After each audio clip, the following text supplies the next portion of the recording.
Moshe diz a Bnei Israel como suas doações foram utilizadas.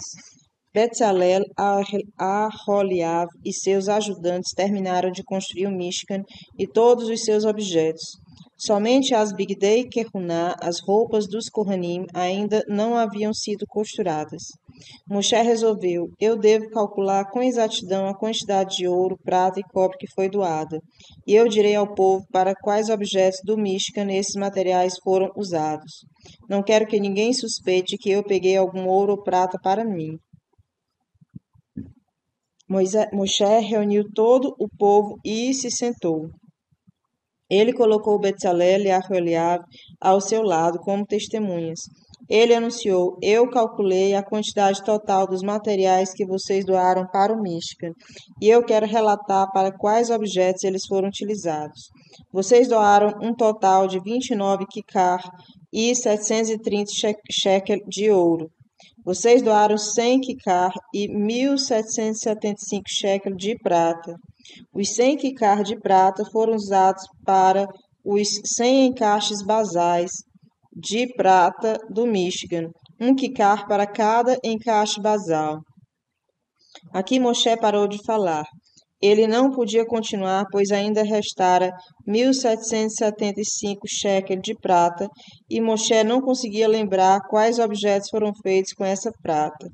Moshe ficou muito apreensivo. Talvez alguém achasse agora que ele colocara o restante da prata em seu próprio bolso. Mas Hashem ajudou Moshe, porque Moshe era a pessoa mais leal e honesta que existia, e Hashem não quis que uma suspeita falsa recaísse sobre ele. Os 1.775 shekels foram usados para os ganchos de prata e para os ornamentos de prata que ficavam no topo dos pilares do pátio. Ressoou uma voz dos céus. Cada pilar no pátio tinha um gancho de prata preso ao seu topo, onde as telas que cercavam o pátio eram presas por anéis. Moshe ficou tão feliz por Hashem o ter livrado de uma falsa suspeita que ele entoou 15 louvores a Hashem. Ó Senhor Hashem, ele exclamou, será louvado. Canções e elogios, com canções e elogios, salmo e música, força e domínio, vitória, grandeza e poder, louvor e glória, santidade e majestade, bênçãos e agradecimentos. Nós dizemos esses 15 louvores em todas as manhãs. Moshe continuou a relatar ao povo: vocês doaram no total de 70 kikar e 2.400 shekel de cobre. O cobre foi usado para construir o altar de cobre, sua rede de cobre e seus objetos. Com ele também foram feitos os encaixes de cobre do pátio e os encaixes do portão da entrada. Moshe também explicou ao povo que a lã que eles doaram foi usada para fazer capas especiais para envolver os objetos do Mishkan antes de cada viagem. Betzalel, Aholiab e seus ajudantes fazem as Bigdei Kehuná. Os únicos objetos que ainda faltavam para o Mishkan eram as vestimentas dos Kohanim. Betzalel, Aholiab e seus ajudantes as fizeram exatamente como Hashem ordenou a Moshe. Eles teceram o efod, o avental do Cohen Gadol, a partir de um filamento dos 5 fios de cores diferentes. Um dos fios era de ouro, ele era feito martelando o ouro em placas finas, que então eram cortados em fios. Betzalel e Aholiab teceram o roshen, o peitoral, cortaram as 12 pedras preciosas para ele e gravaram nelas os nomes das 12 tribos. Eles inseriram as gemas no tecido. Betzalel e Aholiab também fizeram as demais Bignei Kehuná, exatamente de acordo com as instruções de Hashem. A cotonete, túnica longa, o meil, manto com seus sinos, os turbantes, mitz, nefet e migbat, o avet, cinturão e o tzitz, placa da cabeça. Uma história. Como as Bignei Kehuná certa vez salvaram o Beit HaMikdash e os judeus da destruição. O reino do jovem imperador Alexandre o Grande era imenso. Ele governava partes da Europa, Ásia e África, e ele pretendia conquistar o mundo inteiro. Seria muito fácil para o exército de Alexandre dominar a pequena Eretz Israel. Alexandre o Grande ficou muito irritado com os judeus quando certa vez pediu a eles que enviassem soldados judeus para ajudá-lo em uma guerra. Os judeus se recusaram porque haviam feito um trato com outro imperador, o rei da Pérsia. Eles responderam a Alexandre que não poderiam lhe enviar ajuda, pois nesse caso estariam descumprindo o trato feito com o rei da Pérsia. No entanto, um grupo de inimigos dos judeus, os Cutim, que viviam em Eretz Israel, enviou soldados para Alexandre o Grande. E os Cutim falaram mal dos judeus para Alexandre. Os judeus estão se rebelando contra você. Eles disseram ao imperador: destrua seu Beit Hamikdash e a cidade rebelde onde ele fica, Jerusalém. Alexandre aceitou as palavras dos Cutim e concordou em destruir o Beit Hamikdash.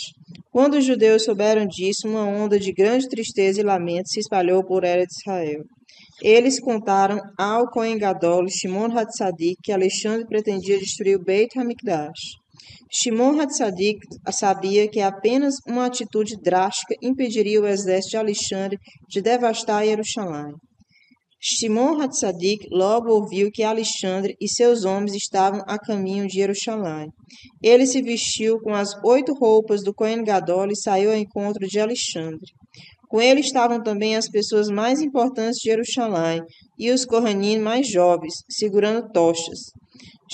Shimon Hatzadik e seu grupo caminhavam a noite toda, e pela manhã se aproximavam dos homens de Alexandre. Quem são essas pessoas? Perguntou o imperador dos Cutim. Estes são os judeus que se rebelaram contra o Senhor, Sua Majestade. Os Cutim responderam a Alexandre. Quando Alexandre ficou face a face com Shimon Hatzadik, algo extraordinário aconteceu. O famoso imperador a quem todos se curvavam desceu de seu cavalo e se curvou diante do belo e radiante Sadik. Seus homens não acreditaram no que viram. Por que o senhor Alexandre, o Grande, se curva para esse judeu? Eles perguntaram ao imperador. Alexandre explicou. Na noite anterior a cada batalha, se esse homem vem para mim em meus sonhos, nós ganhamos a batalha no dia seguinte.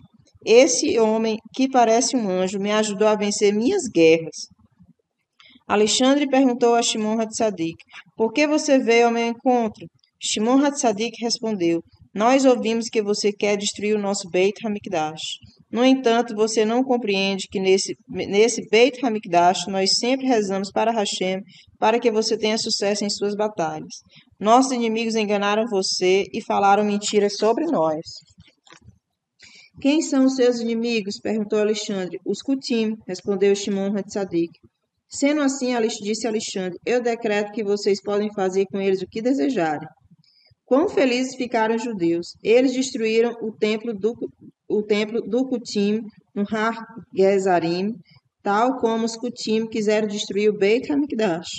O Beit Hamikdash em Jerusalém foram salvos da destruição, porque Alexandre ficou muito impressionado com Shimon Hatzadik vestido em suas gloriosas Bignei Keruná. Normalmente, não era permitido usar as Bignei Keruná fora do Beit Hamikdash. Mas aqui, Shimon Hatzadik fez uma exceção, porque o Beit Hamikdash e a vida dos judeus estavam em perigo. De acordo com uma outra opinião de nossos sábios, as roupas que Shimon Hatzadik usou se pareciam exatamente com as Bignei Keruná, mas não eram sagradas. Eram somente uma imitação das roupas do Kohanim, mas elas não foram feitas para os Kohanim vestirem no Beit Hamikdash. Moshe montou o Mishkan. Bnei Israel trouxe para Moshe as partes do Mishkan que eles haviam feito. Quando Moshe as checou, ele viu que Bnei Israel tinha feito tudo exatamente como Hashem ordenara. Ele os abençoou. Que a Shekinah de Hashem repouse sobre o Mishkan que vocês fizeram. Todo o trabalho do Mishkan foi concluído no dia 25 de Kislev, no ano de 2448. No entanto, Hashem ordenou a Moshe, espere mais 3 meses antes de erguê-lo. Como Hashem pulou o 25º dia de Kislev e não inaugurou o Mishkan nessa data, ele disse, eu farei uma outra comemoração nesse dia. Em 25 de Kislev, os Hashmonaim reinaugurarão o segundo Beit HaMikdash. Essa data tornar-se-á o primeiro dia de Hanukkah. Hashem ordenou que Moshe esperasse até Rosh Chodesh Nissan para inaugurar o Mishkan, porque Nissan é um mês de alegria. Em Nissan, Abraão soube que nasceria Isaac. Em Nissan, os judeus foram libertados do Egito. E em Nissan, nós seremos remidos no futuro. Quando chegou o momento de o Mishkan ser erguido, os homens mais importantes de Cal e Israel tentaram erguer suas vigas, mas para sua surpresa, eles não conseguiram. Tão logo as vigas eram colocadas de pé, imediatamente elas caíam. Eles foram até Betsalel e Aholiabe e lhe disseram: Talvez sejam vocês que devam erguer o Mishkan, pois foram vocês que o construíram. Betsalel e Aholiabe também tentaram, mas as vigas caíram. Por que Hashem fez com que isso acontecesse? Ele viu que Moshe estava com um coração pesado por Hashem não ter lhe permitido construir nenhum objeto do Mishkan. E assim Hashem decidiu que daria a Moshe a honra de erguer o Mishkan inteiro. O Senhor vê, Hashem, Moshe reclamou. Ninguém consegue fixar as vigas do Mishkan. Não se preocupe, Hashem respondeu a Moshe. Tente você. E o milagre aconteceu. Moshe pegou as vigas do Mishkan e parecia que era ele quem conseguia erguê-las, mas na verdade elas se erguiam sozinhas. Quando todas as paredes e coberturas do Mishkan estavam em seu lugar, Moshe pegou as luhot, que ele tinha em uma caixa de madeira dentro de sua tenda, e colocou-as dentro do Aharon. Ele cobriu o Aharon com a caporet, tampa. Então Moshe pôs o Aharon dentro do Kodesh HaKodashim. Moshe colocou o Shulhan dentro do Kodesh do Mishkan e os Lehen Hapanim sobre o Shulhan. A menorá foi posta ao lado do Shulhan. Moshe também colocou o Misber de ouro no Kodesh. No pátio do Mishkan, ele colocou o Misber, Haolá e o Kior. Assim que o Mishkan terreno foi erguido, Hashem ordenou aos anjos no céu: Ergam um Mishkan aqui no céu igual ao Mishkan feito na terra. A Shekinah vem repousar no Mishkan. Em Rosh Chodesh Nissan, quando o Mishkan foi erguido, as nuvens de Hashem rodearam o Mishkan por todos os lados, e também acima dele. No interior do Mishkan também havia uma nuvem, e nessa nuvem repousava a Shekinah de Hashem. Foi assim que Hashem mostrou ao povo que ele viera repousar no Mishkan.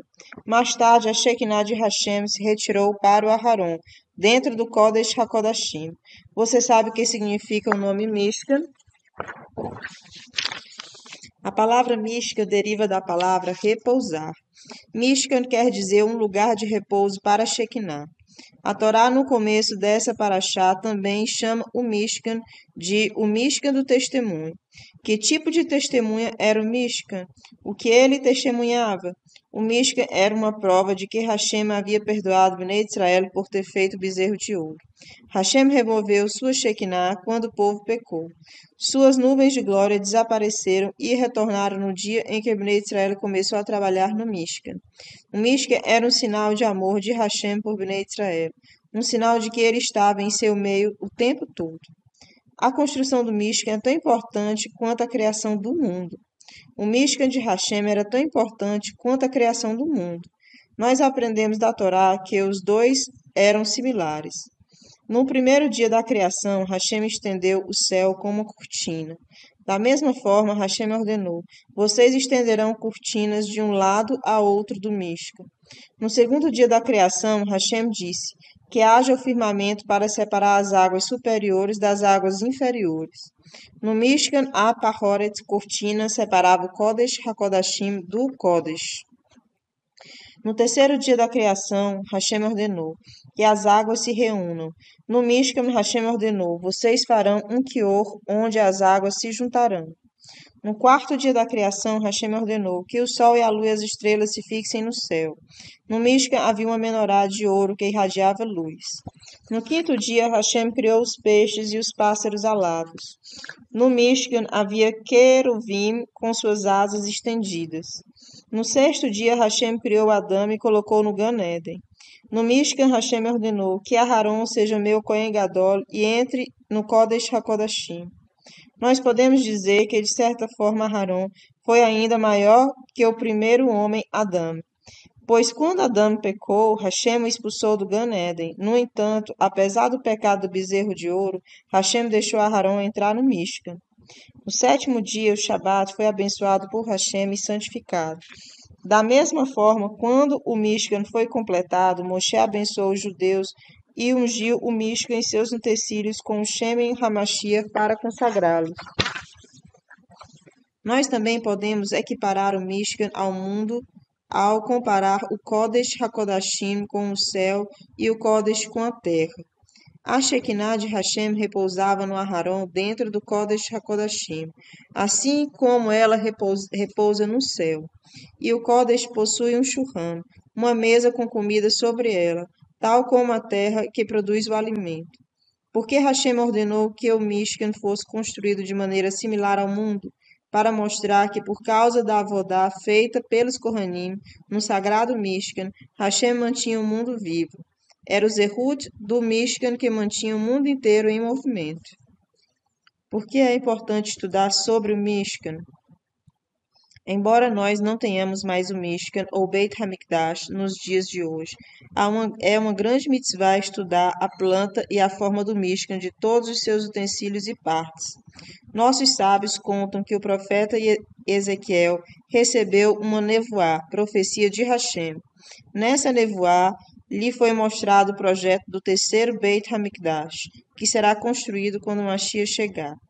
Hashem descreveu para Ezequiel a planta exata do terceiro Beit HaMikdash, com todas as suas partes e medidas. Ezequiel perguntou a Hashem, por que deve ensinar aos judeus essa nevoá? Eles vivem entre os gentios e, de qualquer forma, não poderão construir o Beit HaMikdash nos dias de hoje. Posso esperar e falar com eles sobre isso quando chegar o momento da construção. Mas Hashem respondeu a Ezequiel, não, eu não quero que você espere. Se Bnei Israel estudar agora as plantas para a construção do Beit HaMikdash, eu os recompensarei como se tivessem de fato construído o Beit HaMikdash.